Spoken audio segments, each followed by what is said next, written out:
How's it going, everyone? In this video, I want to take you guys through some updates about Star Wars Galactic Racer, which is a game that's quickly becoming one of my more anticipated games of 2026. You know, when I saw the Lucasfilms logo, or the Lucasfilms Games logo come up, and it was at the Game Awards, I was like, oh my god, the KOTOR remake is alive, and then it wasn't the KOTOR remake. And I'm always gonna get a little bummed out by that, but then as we've been seeing more of Galactic Racer, this game looks really good, and let me bring you guys the most relevant piece of news, I think, when it comes to the development of this game.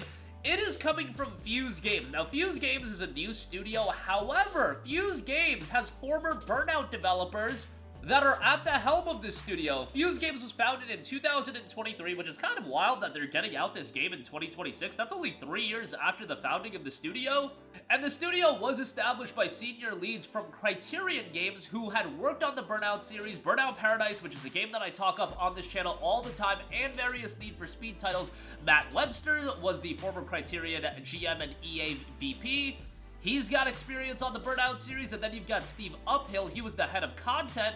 Pete Lake, Alan McDermott, and Andriel Shires are all Criterion alumni who are now working on Star Wars Galactic Racer, and that makes me oh so more confident in how this game is going to turn out. And we just got a brand new gameplay trailer at the State of Play event, and they've dropped some new information about the game that I do want to highlight, and we'll go over some of the other info. Now, the new gameplay trailer showcases a lot of the fast-paced gameplay that we're going to be seeing out of this game, and it very much has that Star Wars vibe to it, but also the chaos and the insanity and the over-the-top nature of what Criterion has done in the past. So you take Criterion's expertise, and the developers of Criterion, I should say, you parlay it into the Star Wars game. I think that's giving this game a ton of potential. They put out an official post after a big reveal at the Game Awards in December. One message became very clear. You wanted to see more of Star Wars Galactic Racer. We're so thankful for all of the support and positive comments we've received so far about the reveal, and we're excited to share more with you. Pod racing is back, and alongside land speeders, speeder bikes, and skim speeders, we're excited to confirm that pod racers will be one of the playable vehicle types in Star Wars Galactic Racer. We knew we couldn't create a Star Wars racing game without featuring pod racing, but we didn't want to just recreate pod racing from the past. We wanted to do something different. We'll be sharing more information about pod racers and the part they play in Star Wars Galactic Racer later this year. Given the verbiage of how they're describing the game, and also there's no release date, it's just scheduled for 2026, I would imagine that this is going to be a fall 2026 game. Again, Fuse Games only got established in 2023. A 3-year turnaround time from the founding of a studio to their first game being out. Very impressive in its own right. But I would imagine that this is going to be a fall game rather than the first half of 2026. As well as discussing what you'll be racing, we wanted to tell you more about how you'll be racing in Star Wars Galactic Racer. You'll be able to choose from a multitude of modes to suit your playstyle, hone your skills, and challenge your racing ability. There's a thrilling solo campaign. You'll be introduced to the Galactic League, an unsanctioned racing league that is currently dominated by the villainous Kester Bull. In danger of losing his creation, League organizer Darius Pax calls on Shade, a lone racer with a personal grudge against the Bull family, to help take Kester down and reclaim control over the League. Players can choose from a branching path of events to earn parts, tools, and upgrades that'll give them the edge in the championship. Each choice offers a chance to build out new strategies, try out new vehicles, and work with your mechanic Hebe to create the ultimate craft to suit your racing style. So replayability looks to be there in the single-player component as well. You'll race, adapt, and master your unique strategies as you forge alliances and take down rivals on your path to becoming the champion of the Galactic League. And alongside the solo campaign, there will be other content to keep you coming back to the game. Players can hone their skills by taking part in time trials and precision driving challenges in arcade mode. In addition, Scenarios mode provides even more unique events and challenges to test your racing expertise against specific goals. Online multiplayer will obviously be there as well, and it'll support up to 12 players. Climb the ranks, challenge rivals, and shape your path as an elite racer. We'll be sharing more details about each of these gameplay modes later. Now, they do also know to follow Star Wars Galactic Racer on all of their social media channels. They've got an X, Instagram, TikTok, Facebook, and Blue Sky to see more in-game screenshots and gameplay footage. I think the game is shaping up quite well, even as somebody that, if you guys know me, I'm not the biggest Star Wars guy in the world, but what I look for is quality gameplay, and arcade racers, totally up my alley, and one done by Criterion. And then also, I think everybody can get into the Star Wars setting, but it comes down to the gameplay. I think this is shaping up quite good. Again, it's a high-stakes reinvention of racing born in the lawless Outer Rim and the Star Wars galaxy. The Empire's grip on the galaxy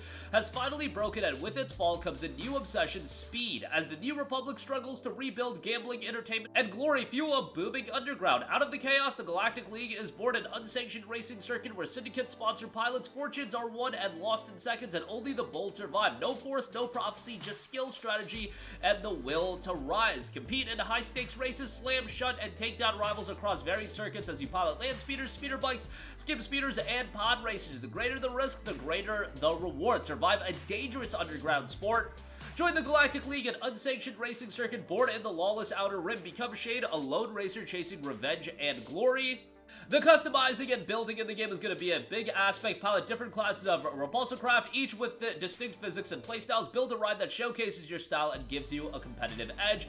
Battle rivals in multiple game modes as well. Ride solo through a story-driven campaign of shifting alliances, or brave strategic PvP grudge matches where reputation rides with you. And climb the ranks and earn rewards. Prove yourself through intense rivalries and escalating challenges. Every choice shapes your prospects as you build your status in the Galactic League. I'm really curious about what the price point of the game is going to be as well. However, they did note the game has no season pass. This is a premium release. We want it complete when it comes out. That's very surprising to me. You would think a game like this you could monetize with microtransactions and things of that nature. Maybe they'll roll out DLC down the line, but I'm sure for their debut game, I've always said this, building goodwill goes a long way, and if they can build goodwill with a game like this, and have it as a complete release, which is so different than a lot of other racing games that come out, especially arcade racers. Look at even the well-received games. The new Sonic racing game, the Crossworlds title that came out with tons of DLC, Mario Kart World, obviously, $80 price point on that game. There's an opportunity here to drop a high-quality arcade racer, leading off a very popular IP in Star Wars, being the return to a Star Wars racing game. I think the ceiling for this game's success is incredibly high, especially if they have a worthwhile narrative-driven campaign in there. Again, I think it could do very, very well. And you've got an incredibly talented studio at the helm of it. You know, a new studio, but also we know what Criterion is about. We know what their quality level is when it comes to arcade racers. They have the potential to release something of high quality by the end of the year here. And it is going to be targeting 4K and 60 frames per second with cross-platform multiplayer support as well. Right now, only scheduled for PlayStation 5, Xbox Series X and S, and PC. I think it would do quite well on Switch 2 as well. We'll see if they can get it on there. The game does take place in the New Republic era, post-Return of the Jedi and after the Battle of Jakku.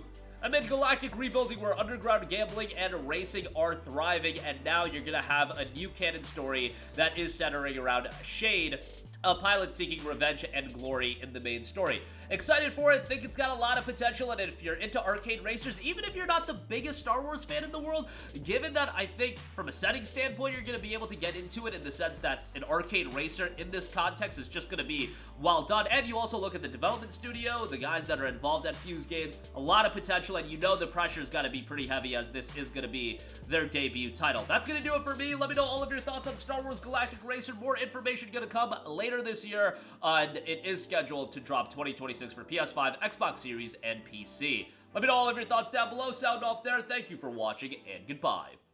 Hey guys, we hope you enjoyed the video, and if you did, make sure to hit the subscribe button, and if you're already subscribed, do us a favor and hit the bell icon. This way you'll be notified whenever we post a new video. That's the best way to keep up with all of our uploads, and we usually try to upload 2 videos a day. And with the bell icon hit, you'll be notified whenever we do upload a video. As always, thanks for watching.